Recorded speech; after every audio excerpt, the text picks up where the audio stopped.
দাদু, আমাদের বাগানের অনেক আম তো নেই, কোথায় গেল?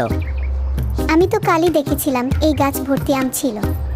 হুম, এটা তো রহস্য। রাতে কেউ এসে নিয়ে গেছে মনে হচ্ছে। চোর ধরতে হবে। দাদু, আমরা যদি পাহারা দিই তাহলে ধরা পড়বে, তাই না? বুদ্ধি মন্দ নয়, কিন্তু চোট করে কাউকে দোষ দেওয়া ঠিক না। আগে দেখে নিতে হবে আসলেই কে আম চুরি করছে। আমরা কেমন ফাঁদ বানাবো, রোহান?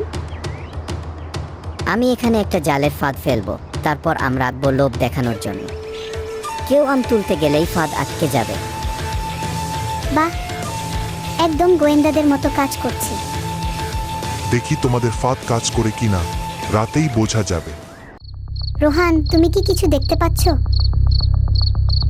ওইদিকে একটা কিছু নড়ছে। আমাদের ফাঁদে কি পড়েছে? চলো চলো, দেখে আসি। ও মা, এটা তো একটা ছোট্ট বানর। বানরটা আমাদের আম চুরি করছিল। আরে, ও তো কত মিষ্টি। ও কি ভয় পেয়েছে?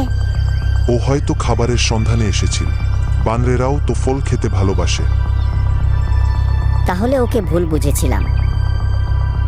দাদু, এই ছোট্ট বানরটা এত দুষ্টু, কিন্তু একদম ভীতু। ও আম খাচ্ছে, দেখো কি সুন্দর করে খাচ্ছে। বনের প্রাণীদেরও তো খাওয়ার দরকার হয়, তাই না? তাহলে আমরা প্রতিদিন কিছু আম ওর জন্য রেখে দেব। হ্যাঁ, আমরা আর ওকে চোর বলবো না, ও আমাদের বন্ধু।